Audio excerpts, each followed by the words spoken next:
It was a bright and sunny afternoon. The afternoon birds were singing and the afternoon sea breeze was flowing. I was sitting in my study table, studying the scriptures and getting ready to minister in a service in the evening. As I sat there studying, my little boy walks into the room. As he walked into the room, he picked up my keys. I had no idea where he was going, and I had no idea what he was going to do with the keys. Apparently, he took the keys downstairs, and I did not know what happened. And later on, he walked upstairs to where I was, and I said, "Son, where's the keys?" He said, "Daddy, it's in the car." I said, "Really?" He said, "Yes, Daddy, it's in the car."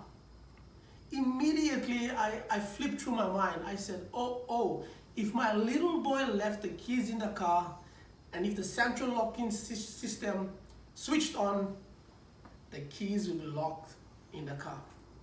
So I rushed down the stairs. As I rushed down the stairs, I went to the car. And as I looked into the windows, there it was. The key was there. And guess what? All the doors were locked. I just put my head down. I said, "It's not happening. I'm preaching in the evening. And the church is 40 minutes away. And the transportation system to take me there, I can't get there." I said, "Lord, you gotta help me. This is wrong. This is absolutely wrong." And so I scolded my little boy, and I said, "You shouldn't have taken the keys into the car." I stomped myself back up to the room. As I stomped myself back up to the room, to the study table, and sat down there, my wife and son walked into the room. As they walked into the room, I looked at them angrily. And I said, "I don't know how we're going to go to church. I don't know how am I going to go preach tonight. But I am really, really down at the moment. I am absolutely down at the moment. I am really discouraged. Something's going to happen." Anyway, so my wife and son, my wife told my son, Eden, which is my son's name, of course, "Why don't both of us go down and open the car?" I said, "Impossible. How do you open a car when the keys are inside? It ain't gonna happen." Anyway, my wife and son walked downstairs. They went to the kitchen and picked up a butter knife. How do you open a sedan with a butter knife?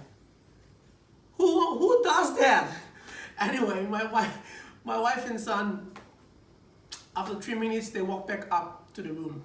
As they walked back up to the room, my wife gave me a smile. As she gave me a smile, I looked at her and I said, I don't know why you were smiling. I am not in the mood of smiling. I don't want to smile at you at the moment. Anyway, she says, Eden, give Daddy the keys." I was wondering, and then my little boy walked up to me, came at the back of my wife, came up to me and gave me the keys. As soon as I saw the keys, I said, "That is impossible. It cannot happen. That cannot happen. That is impossible."